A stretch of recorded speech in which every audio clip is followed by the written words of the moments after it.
Hello and welcome to Big Closet, Small Planet. I'm Mike Schragger. For a part of the world, this summer has been very hot. Literally. Here in Sweden, forest fires burned throughout the summer, a situation that has not occurred for more than 200 years.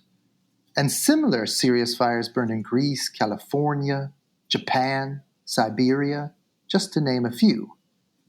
Environmental experts argue that these extensive fires are likely the result of a faster warming world. In other words, climate change. So this podcast is about fashion and apparel. So what does climate change have to do with the fashion and apparel sector? I'm lucky to have on the line two experts who are here to tell us and to talk more about the specific work they were doing in this area. Welcome, Cynthia Cummis and Michael Sadowski. So perhaps it is best for you both to introduce yourselves. Let's start with Cynthia. If you could tell us a little bit about yourself, what you're currently doing, as well as your background. So I work at the World Resources Institute, where I'm the Director of Private Sector Climate Mitigation. In that role, I manage our work on science-based target setting, and I also manage our work with our corporate greenhouse gas reporting and accounting standards through the initiative Greenhouse Gas Protocol. So a lot of my experience for the last 2 decades has been designing voluntary programs with the private sector to reduce greenhouse gas emissions. I worked for a number of years at the EPA, and while I've been at WRI, I've been working a lot on the Greenhouse Gas Protocol. I managed the development of our Scope 3 and product lifecycle accounting and reporting standard. And that work has now evolved into our science-based target setting work. Great. And my understanding is that you are no stranger to the private sector even before your policy work, right? You worked in the field of money management. Right. So, I started my career in the hotel business and then quickly moved into the world of money management, where I helped analyze securities for a mutual fund investment. Do you see any connection between hotels, securities, and climate mitigation? Well, the work definitely has been coming full circle, especially when we've been thinking about, for the financial sector, what does a portfolio look like that's aligned with a 2-degree pathway? So my past experience has been useful for that piece of work. And Michael, tell us about yourself. Yes, so Mike, thanks for having us. So I, along with Cynthia, am co-leading this work on developing science-based targets guidance for the apparel sector. So I'm a research consultant for WRI, and I'm a freelance consultant doing a range of projects in the apparel sector. And so prior to this, I was actually at Nike, so I spent about 3 years there leading collective impact work. I was part of a team called Systems Innovation, which really was aimed at solving the big systemic challenges that face the industry. And I think we know that most of the big challenges, whether it's climate, water scarcity, chemistry, requires collaboration at a value chain and system scale. And so that was really the focus of my time there. And prior to Nike, I was a longtime consultant. So was at Sustainability, the UK firm, for about 8 years, and then PwC before that. And so with that experience, I've worked quite a bit with the apparel sector, but also across sectors, issues, and disciplines. And actually, like Cynthia, I too have a finance background. So I started my career years ago in the finance sector, and that's a lens that I often take to the work that I do. And you've forgotten a very important piece. You are a New Yorker, right? You're from New York. A New Yorker, and I'll leave that accent off this podcast. Okay. A New Yorker who's now living in Portland. Correct. And before we started the podcast, you mentioned that you've also experienced firsthand some forest fires. What's happened in Portland this summer? Yeah, well, we, like last summer, and it seems to be more frequent over the summertime, we are getting the effects of the forest fires in the Northwest and on the West Coast. So we're getting smoke from fires in California, from fires in Oregon and the state of Washington. And so sadly, this feels like the new normal, that we wake up in the morning and there's a brilliant sunrise because of the smoke in the air. And so I think, sadly, this is what we're seeing more frequently. And as you mentioned in the intro, what other states and countries are feeling as well. Thanks for the background. So what climate is what the focus of this work is. What is the Science-Based Targets Initiative, and why is it important? Why should we care about this? Okay, well, I can start and give you more of start with the global perspective. As you probably all know about the Paris Agreement, which was signed by almost 200 countries a couple years ago, that commits countries to reducing greenhouse gas emissions to allow the temperature rise at a temperature rise to well below 2 degrees Celsius, with also the added aim to only allow temperature rise 1.5 degrees Celsius. However, countries currently, with the current country commitments, the world is on target to raise temperature closer to 4 degrees. So there's a really big gap in emission reductions that are going to be needed. And that's where the Science-Based Targets Initiative helps fill that gap. And we've been seeing for years now that companies have been setting emission reduction targets, and which is a great thing. But we've been also seeing that practice really hadn't been evolving over time, and the level of ambition was just not nearly great enough to help fill this emissions gap. So what the Science-Based Targets Initiative is aiming to do is to raise the ambition of corporate targets and make them aligned with this well below 2 degree pathway. So the right level of ambition that's consistent with the current science and contribute to filling this emissions reduction gap that currently exists. And you mentioned the 2 degree pathway. I know there's also been talk about, science saying it has to be closer to 1.5 degrees. Is there an awareness in the Targets Initiative that that's also something to consider? So one of the challenges has been that the emissions pathway have been mainly coming from the Intergovernmental Panel on Climate Change, the IPCC, and the International Energy Agency, that has been developing sector-specific pathways built on the IPCC global pathways. And the challenge is that they came out with the fifth assessment report years ago that had these 2 degree pathways, and they only produce their reports every few years. And so currently there's only been 2 degree pathways available. Recently, there's been some 1.7 degree pathways that have been produced, and the IPCC will be coming out with a new report later this year, which will have 1.5 degree pathways and I believe updated 2 degree pathways. So we will be updating all our methods to have all these more ambitious scenarios incorporated, but we will continue to have the minimum level of ambition of the initiative around this 2 degree ambition. Okay. So thinking about that, and Michael, feel free to jump in if you wanted to add to her explanation there. I'm thinking now about science-based greenhouse gas targets for the apparel sector, which is what our audience is interested in. Why are they important for the apparel sector? Often you don't think about greenhouse gases when it comes to fashion and apparel. You may think about water, you may think about chemicals. Yep. Yeah. So Michael, I mean, obviously, addressing climate is an issue that has to be addressed across sectors, and the apparel sector is a critically important industry in many countries.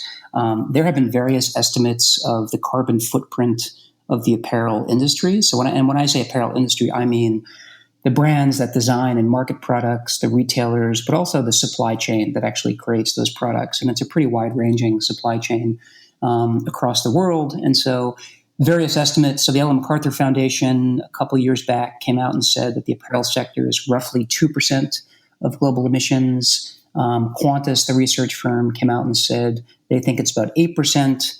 And so we don't have necessarily an industry-wide agreed view of what the emissions are, but we know they're significant, and we think they're going to be more significant as developing nations get wealthier and are buying more apparel. There's obviously this trend around fast fashion, people, buying and wearing clothes for shorter time periods. And so it's a significant number, 2%, 8%, whatever that is. But we think that this will only become a more significant figure going forward. Where are they coming from? Yeah, so if you think, we can certainly talk more about the guidance document that we've put out, but in the guidance document, we outline the different tiers of the industry value chain. And when you think about a brand, so whether it's Levi's or Nike or Adidas, the emissions are not really in corporate headquarters or retail space or logistics. It really lies in the value chain. So it's the tier one manufacturers, so the factories that are actually cutting and sewing apparel or putting shoes together. It's the tier two material suppliers, the mills, et cetera. It's tier three, where the materials are actually produced. And it's tier four. It's, cattle raising, cotton farming, pulling, the raw ingredients for polyester out of the well. And so the emissions lie well upstream of a brand, and companies understand this, and that's part of why we're developing this guidance, is to actually outline where the emissions lie and helping companies come together to think through how do they actually tackle the emissions together. And so, geographically, the industry has much of its supply chain in Asia. So if you think about big source countries, Indonesia, China, Vietnam, India, these are big sources of emissions for the sector, often far from where the product is finally sold, but that's really where you have the big chunks of emissions. I think I read in an Ellen MacArthur report that they were projecting that with a business as usual trajectory, that the apparel sector could basically stand for 25% of the global carbon budget by the year 40 or 50? Correct. I read that as well. I read that as well. And, I think there's probably some questioning around if that is the right number. That's a massive number. And I think we all realize that we can't allow that to get to be that number, because if the apparel industry is growing that big, my gosh, what happens with autos and cement and others that I think we know are more carbon intensive today. And so, as I said, we all know that the number is significant. We don't necessarily have the one figure, but we know it's significant and we know we need to act. Are business leaders that you come in contact with or stakeholders surprised at the relatively significant impact that the apparel industry has on climate? Is this something that they've been aware of, or something new that they've now become aware of because of your work? I would say, and Cynthia, you can chime in here, I would say that most Western brands, North America, Europe, et cetera, have known about the impact and the challenge and the need to act for quite some time. I've been working with apparel companies for about 20 years, and I think climate has absolutely been, high on the radar for most brands and retailers. I would say that when you start moving upstream into the value chain, that you probably have differing levels of understanding and differing levels of action as you get to tier one, tier two, et cetera. I think larger companies that have more exposure to these major brands and maybe are more international in focus probably get the issue and the imperative. But I would say I think it's becoming common knowledge, in part due to great organizations like WRI, the Sustainable Apparel Coalition, that are pushing the need for action across the sector. Is that your experience as well, Cynthia?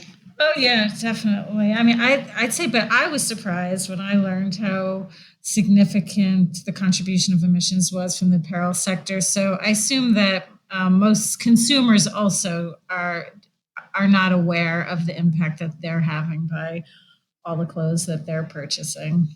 So I think that's where some work needs to be done. So the initiative that you both are working on, which is science-based targets for the apparel sector, and you're going to have to explain that a little bit more and how that works. But it focuses on helping commercial apparel businesses to set and measure GHG emissions and come up with a solution to reducing those? Tell me more about what the actual work you're doing is, and then we can talk about the incentives for business. Okay, so the apparel guidance is intended to help companies all along the apparel value chain to set science-based targets for their own operations as well as for their value chain. And for apparel companies, the focus that we want them to take is to look more within the value chain upstream in their supply chain. The companies are also asking about how are they going to meet these targets. So we are starting to help them to initially think about how companies can meet the target once they've set them, but that we expect will be more of a phase 2 of our work. And there's also work that Linda Greer has been doing at NRDC.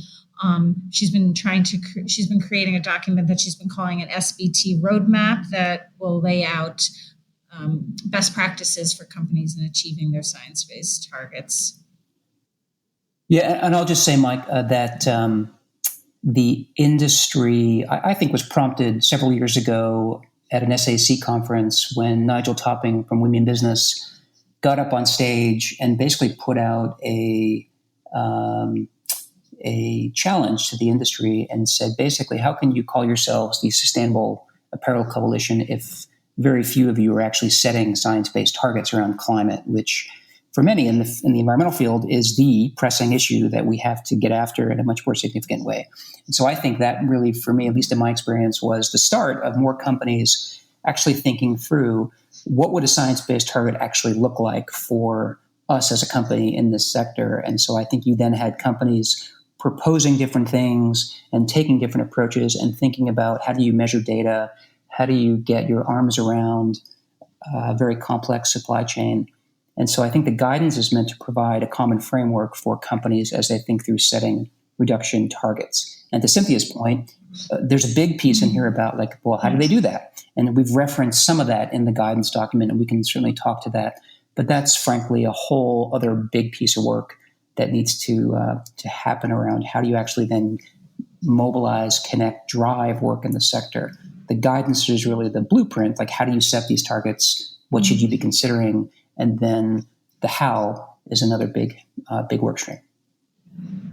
I was just going to say, from the WRI perspective, we were really inspired to do this work based on our engagement with Nike to help them create their science-based targets. And they really suggested to us that we should take the lessons learned from that experience and create a guidance that we could make available to the wider sector. And we saw that there was real interest from the sector to set science-based targets because we have more than 20 science companies in the sector with a commitment to set a science-based target. So we saw that there was a demand for this guidance that we could fill. Okay, and we'll come back to some of the work that some well-known companies are doing. I just wanted to hear your views also on, I don't know if it's the business case, but is it clear to the companies you talk to and to yourselves why they should be doing this?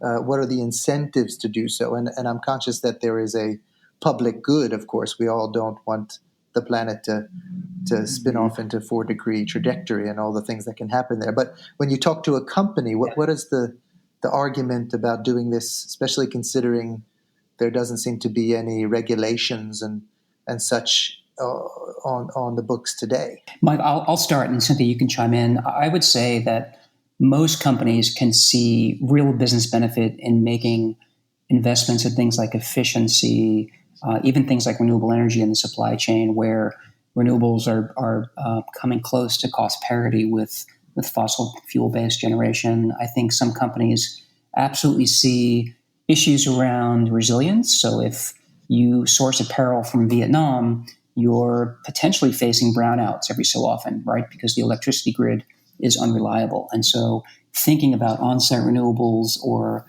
creating infrastructure around renewables in Vietnam is critical for you to actually continue to make products, right? And so people see that very clearly.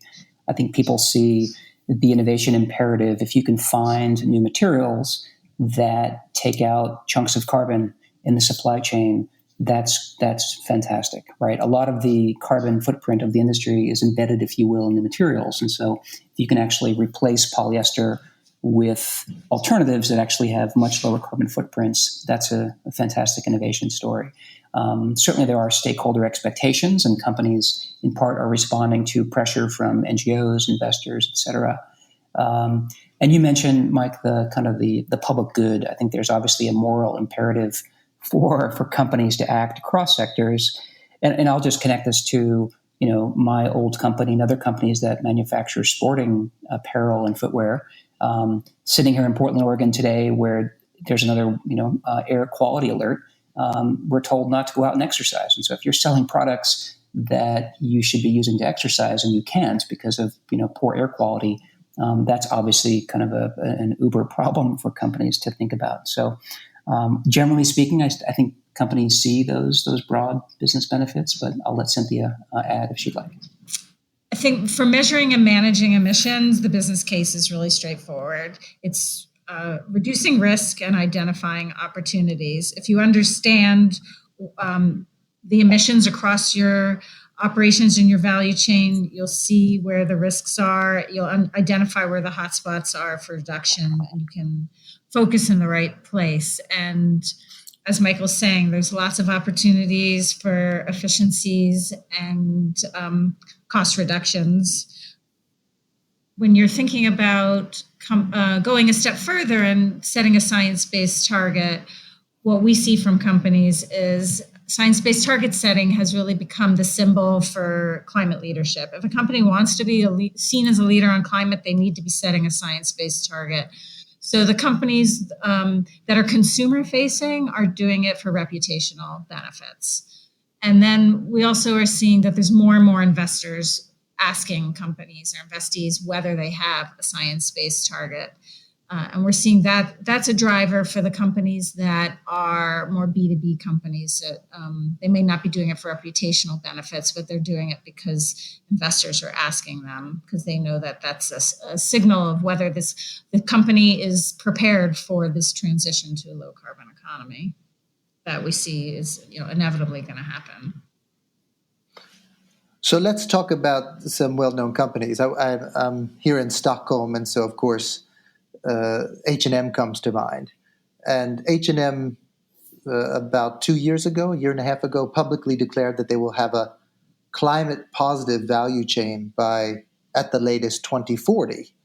And I thought, of course, wow, that's great global leadership to make that commitment, even though perhaps you don't know how yet to get there, is a very concrete and ambitious goal that can really set the standard for the industry. So I'm curious about your views on that kind of commitment beyond just a science-based target. They're saying not just being climate neutral by 2040, but by being climate positive. Is this doable? Is this value chain approach the best way? Should all companies be committing to this kind of approach? I'm curious what you think. It's 22 years away, so the optimist in me says, of course, it's doable, and it's ridiculously hard to do, right? And so I think that the value chain approach is the only way that H&M and other companies will achieve science-based targets, but also, if they even want to go further, to climate positive. We can certainly talk more about what that means. You have to take a value chain approach. And in the guidance document, we put forth a framework for how companies can realize the deep reductions required to get to a science-based target. And one piece is around really aggressive deployment of energy efficiency and renewable energy deep upstream in the value chain. So swapping out dirty boilers, bringing renewables online in countries that don't have that infrastructure, et cetera. So that's a lot of work. It's a big lift. There's no company in the sector that's big enough to do that alone. And then on the other side, it's really aggressive substitution of materials for better ones. And for example, Adidas recently made a commitment to get out of virgin plastics, including polyester. And I don't know the carbon math of that, but that's the sort of wholesale and ambitious substitution that will be required. I know that you need to do more of that. So it's the rubber, it's the cotton, it's the poly, it's all materials that you're selling. To realize a science-based target, you have to go after all of that. And so it's doable. It's really hard. Obviously, 2040 is a ways away. But I think these stretch goals can align companies on this future vision and get them, rallied behind this. And it's going to take H&M, massive collaboration with peers, with its supply chain partners, et cetera. So I can add to that. So, all right. So I think what H&M is doing sounds great, but I don't really know what it means. So I applaud them for the aspiration. That sounds really big. I like the boundary of it, that it includes the value chain. But there really is no commonly understood definition of climate positive. And I've seen some other companies make that kind of claim, and the accounting that they want to use towards it is somewhat dubious. So it's hard to really comment on what this means until you can dig into it and understand how they're defining climate positive and how they're going to account for their progress. And for an apparel company, the continued growth that we've seen is not really tenable. So if H&M is going to continue if they want to be climate positive while they're also having fast growth and selling more new clothing, I think that could be a reputational issue for them. Right. So you see a big difficulty in the link between growth and climate ambitions. And I think, we all do. We all know that that's a fundamental challenge probably for the whole world, every industry. I know that they mention three legs. They talk about energy efficiency and renewable energy, as you mentioned, Michael.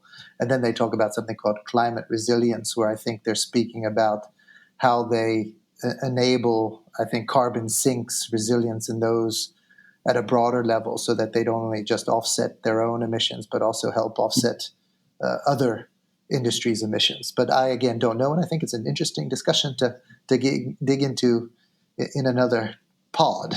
But very interesting.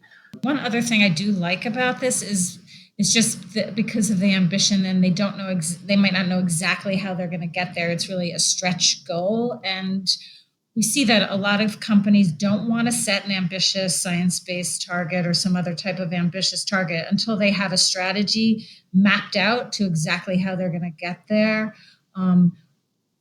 But for the type of change that we need, we really need transformative change to get to the reductions that we need. So it's great to see H&M and other companies setting these ambitious targets when they don't know exactly how they get there, because I think that's what's really going to drive the transformation, the innovation that we need. So are there other companies that you think we should be looking at that have made ambitious commitments?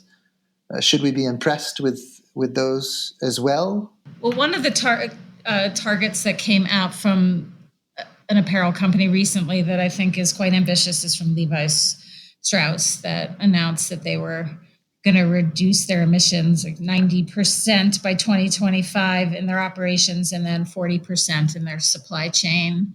And I think, that's a quite ambitious target. And again, they don't know exactly how they're going to get there, but they want to be a leader, and they figure they have time to get there, and they'll figure it out as they go along. And Michael, your old company, Nike, has, one of the drivers, as you mentioned, behind this, right, to set a science-based target. At the same time, they talk about goals like doubling their business and halving their impact. Are those things that can work together? Yeah, and the half the impact piece, I think, speaks to the need to have science-based targets around carbon reduction.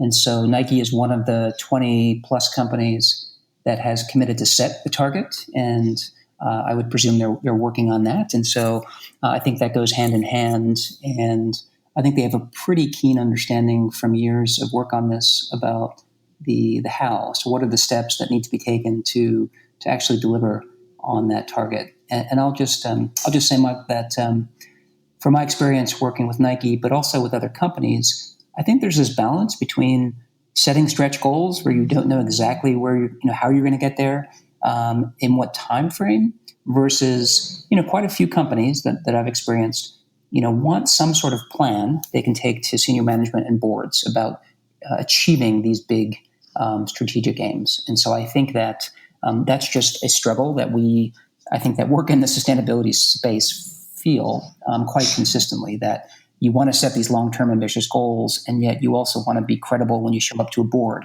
and say, this is how we're going to do it. And so I think most sustainability teams face that struggle routinely. I also, again, it's this elephant in the room sort of discussion that Cynthia sort of alluded to, which is, on one hand, we need to talk about growth and business growth, right? Doubling the business, having the impact. And so you mentioned transformation.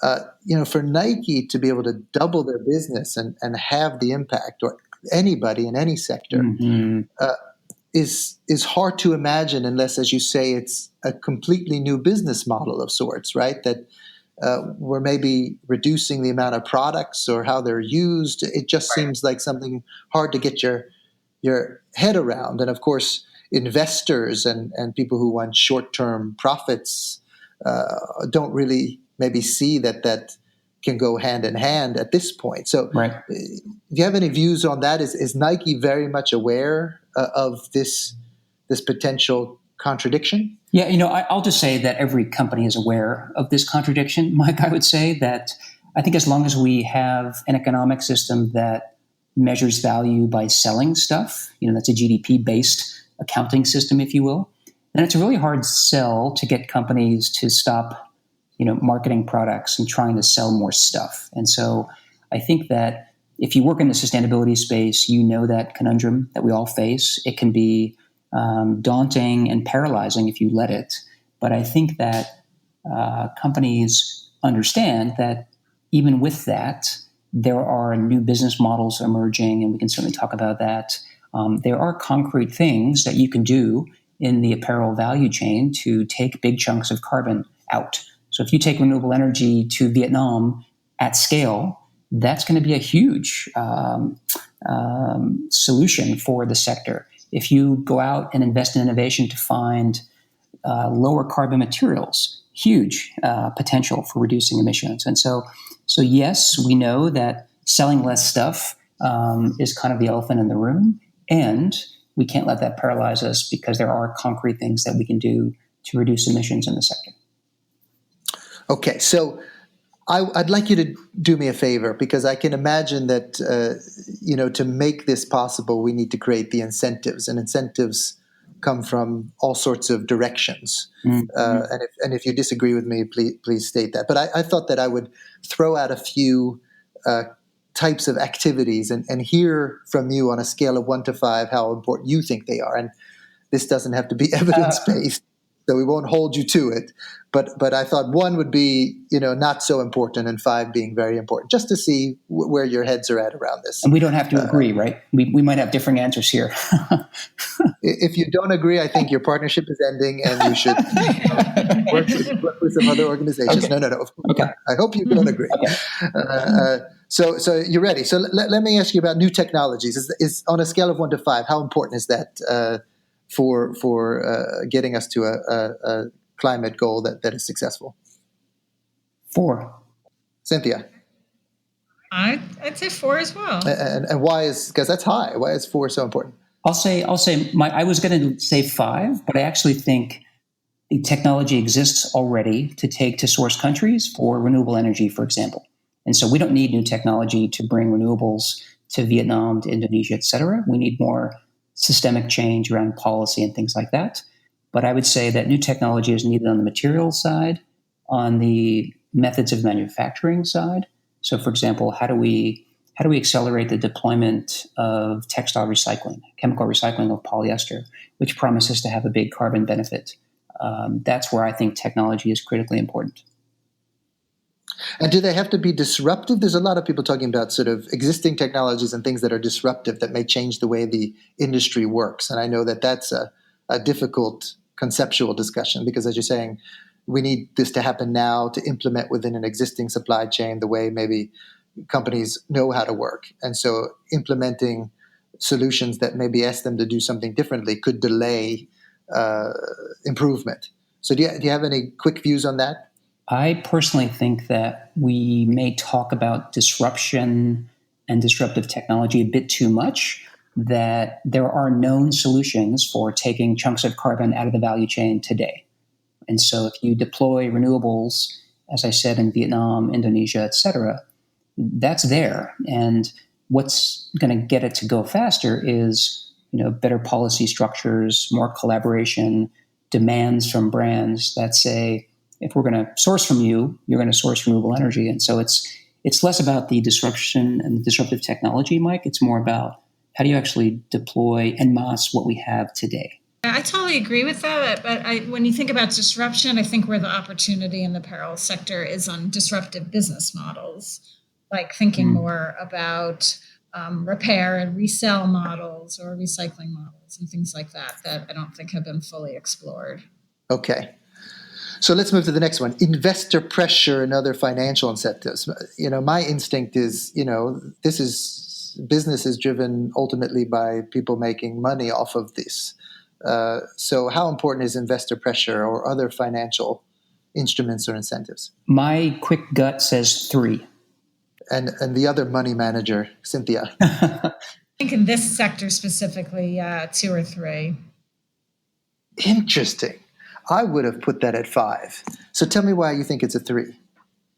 Yeah, I would just say that investors will likely focus, for good reason, on more carbon-intensive sectors, power generation, cement, automotive, steel, etc.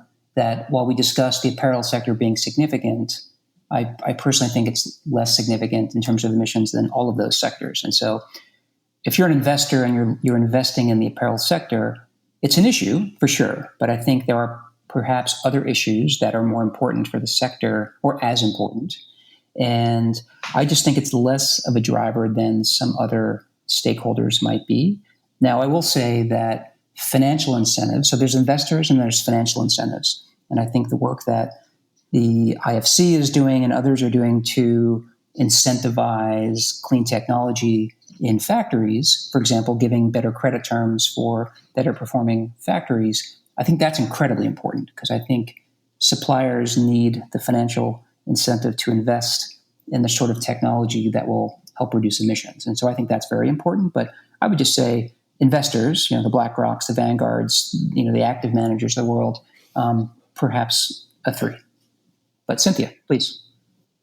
Yeah, my thought is just that I haven't seen that financing is the biggest barrier, one of the bigger barriers to driving greenhouse gas reductions in this sector so far. And as I mentioned earlier, I think at least the brands, they're driven much more by reputational issues rather than to set science-based targets rather than what their investors are asking them to do. And partly because of what Michael said, I don't think the investors see this sector as a heavy emitting sector, so they're not focused on climate change with this sector compared to like the coal sector, the cement sector, the iron and steel sector. Right. Although there may be, if you turn it on its head there may be a need for a financial investment to make it possible to implement these renewable energies, and therefore the money has to exist perhaps beyond the IFC. So it's not some would call a subsidized investment, but something that the market does on its own. So something there maybe needs to be explored. So I want to move ahead to stricter regulations because, Michael, you've talked about that and lumped that together maybe with climate taxes and such. Like regulations, everyone says in theory regulations are very important, but to actually develop smart regulations that work, that incentivize this, isn't that very hard? So where do you think that fits on the scale of 1 to 5? I would say 5, and I would just put the caveat that they need to be well designed and enforced regulation. I think we're pushing this work in the absence of regulation in key markets, and I think it's really hard. I think we'd all move a lot faster if, for example, a country like Vietnam or Indonesia came out and said, you know what, we're cutting emissions by the amount that's required under a 1.5 degree pathway. If you're doing business in Vietnam, this is how you have to act. And so I think that in the absence of that mandate from a country, we are pushing companies to do this somewhat voluntarily. So I would say it's a 5. Mm. And is that, what do you think about tax? And Cynthia, I know you worked for the EPA. I know you're both based in the United States.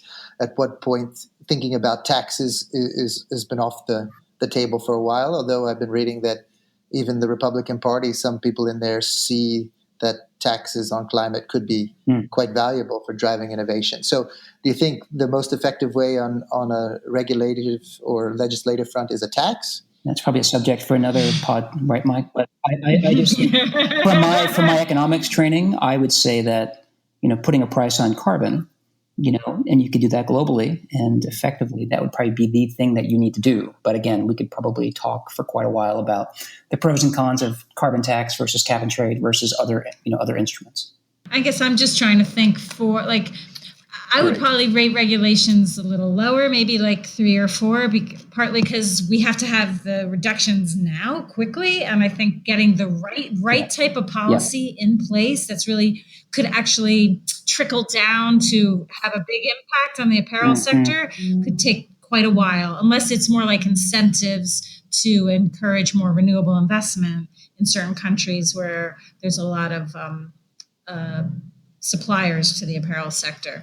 I think that could be effective, but I'm struggling to see what the right policies are needed that would really have drive significant action from the apparel sector in a short time. Very interesting. Yeah, and you mentioned also new business models, Cynthia. So you think that that's an area that needs to be explored further. So is that a 3 or 4 or 5 for you? You think that has a lot of potential, or we just don't know yet? I mean, I think it's something we have to look at because growth in apparel, I think, is untenable, even with all the reductions that Michael's referring to, with all the opportunities for efficiency and renewables that exist. I'm not sure it's going to get us all the way there, given how fast the sector is growing. And so I think that's something we're going to have to explore and see how these alternative business models like repair and reuse and can be profitable for companies. Let me jump to the last one that I have, which is linked to a question I had, which is even if you set these targets, usually, like all individuals, we need someone to keep an eye out on if we're reaching those targets. Is there a mechanism to, once you set them, to hold the different actors accountable for achieving them? And to hold them accountable also means that if they don't achieve them, is there any penalty, any incentive to say, hey, you made this commitment, but you're not doing it? Yeah, it's a really good question, and we get that question a lot. So through the Science-Based Targets Initiative, our scope has really been focused on raising the level of ambition of corporate targets. And that's where we've focused our efforts. And now that all these companies have targets in place, other stakeholders are starting to think about, all right, well, how are we going to keep them accountable? So I'm hoping mechanisms will develop to do that, but I don't think it'll be through our initiative.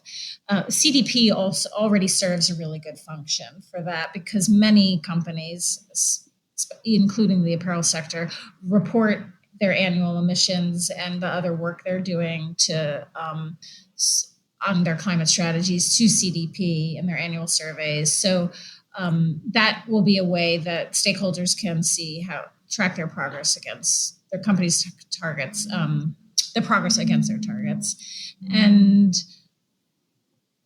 I assume that investors will start holding companies accountable as well, and we'll start to see more pressure. I'm seeing more rating systems pop up that are going to be looking at what corporates are doing and rating companies based on their progress towards their science-based targets and other metrics. So I think we'll see more activities out there to hold companies accountable.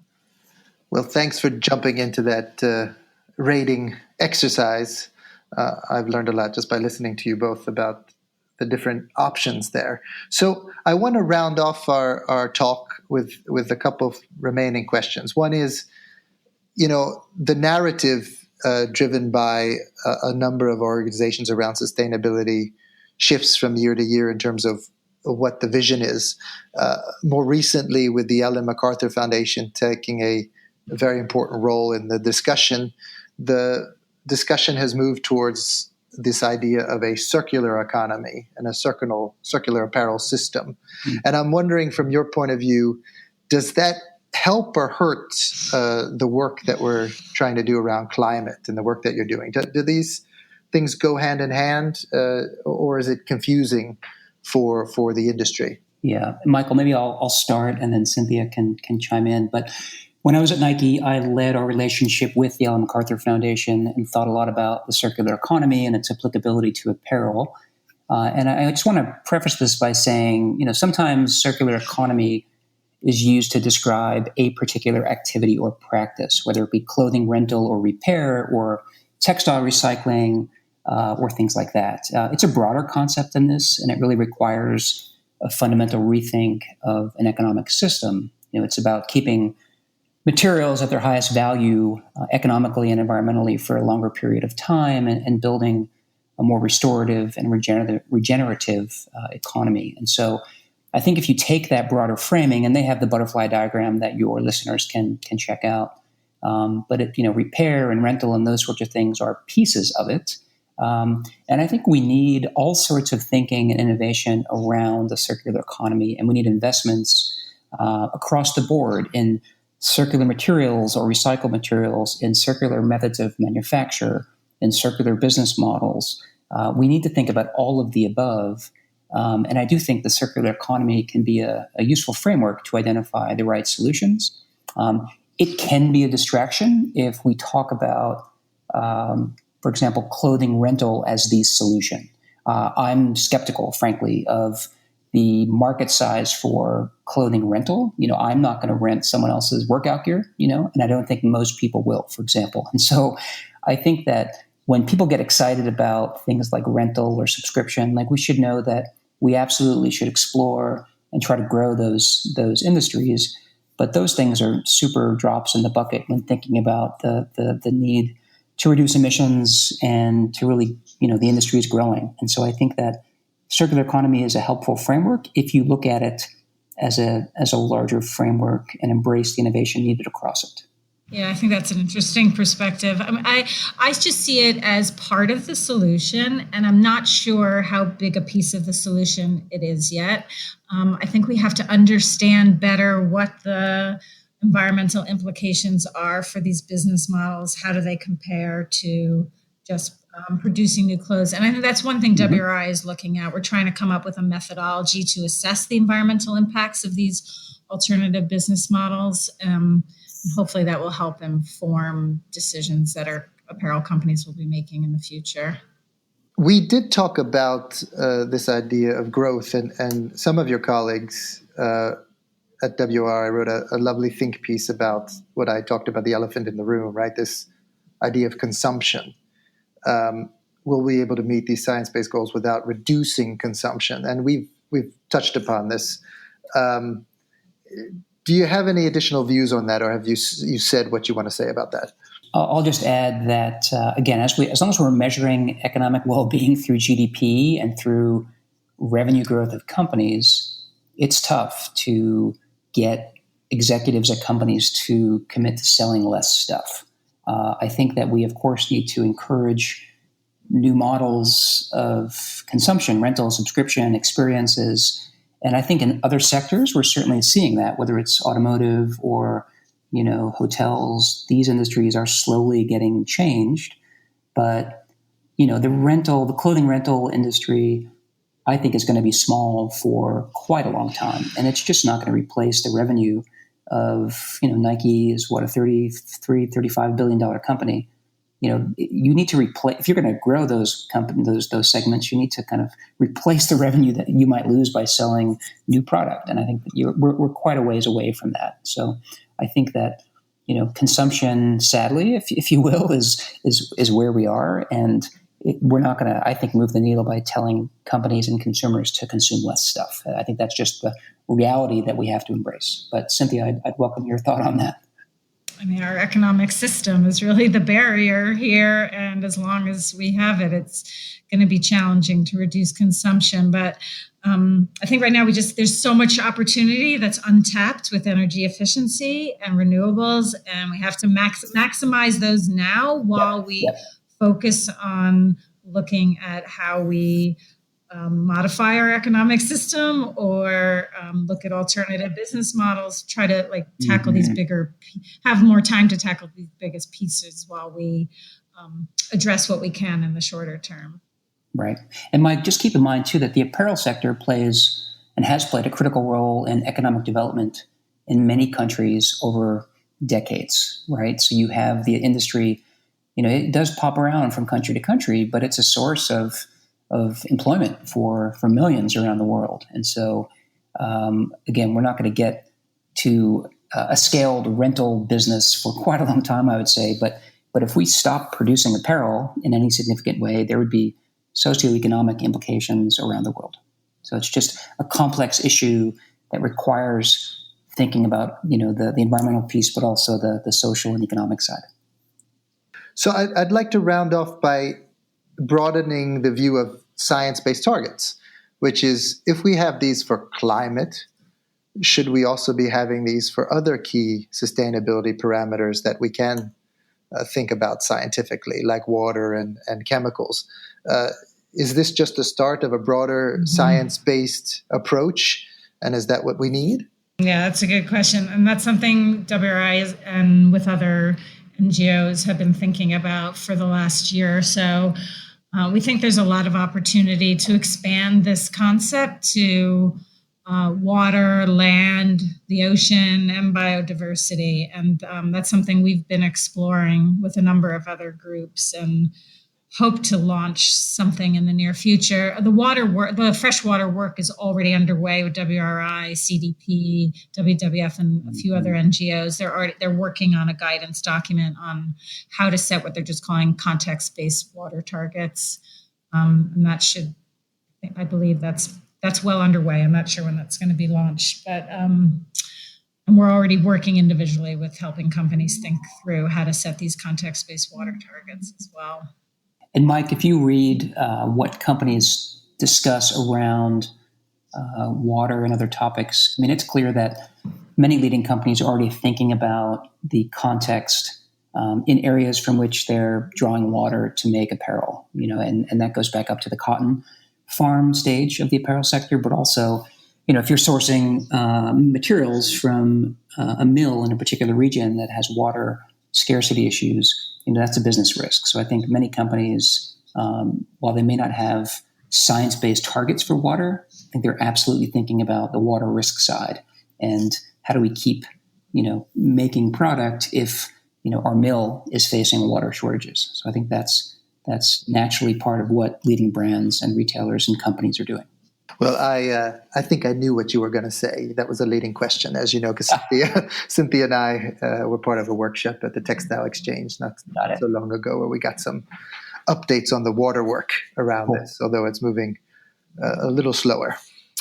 Wonderful. So thank you so much for this. I think a lot of people will get a much better sense of the thinking around climate and science-based targets and what has to happen from what you've told us. Is there anything else that we've missed, things that you want to highlight that I didn't ask about that you think, let me do that now? Well, the one thing I keep hearing from companies that I think is useful to hear is that science-based target setting makes their life really easy. When we came up with this idea of launching an initiative, we were really nervous about how companies would receive it. But when we brought together sustainability directors and others within companies to talk about it, what they all said to us is, well, now we no longer have to sell some target to our senior management. We can go and say, this is what science tells us we have to do. And now all we have to focus on is how do we cost effectively reach that target. And so companies have told us they've really welcomed this concept of science-based target setting. I'll add that companies have also discussed the fact that they, regardless of how large they are as a brand or retailer or company, need to collaborate with their peers and their value chain partners to really move the needle on this. And so we know that this is a systems problem, and it's going to require, just massive collaboration up and down the value chain. And with that in mind, we're actually going to be heading to Vietnam in late September to try to engage the suppliers in Vietnam on this topic, because we've also heard that it's critically important to make sure that suppliers are aware of this initiative. It's not just for brands like H&M and Gap and Levi's. It's really for their suppliers and the suppliers of those suppliers. And so it's really important that they understand this, they embrace it, they're part of delivering the reductions required. And so we're excited to take it there and get feedback and really get the support of a really essential constituency in this work. Well, I really hope this all accelerates. I know that the UN has launched a process to try to harness their platform to make this happen. And I know your work is high on the agenda to be integrated on that. There'll be a meeting in November, and we're part of that discussion as well. So I hope we can get you there. Again, thank you so much for your insight and for your time, and hopefully we can get this process accelerated faster and faster. And Cynthia and Michael, thank you. Thank you, Mike. Pleasure. Thank you.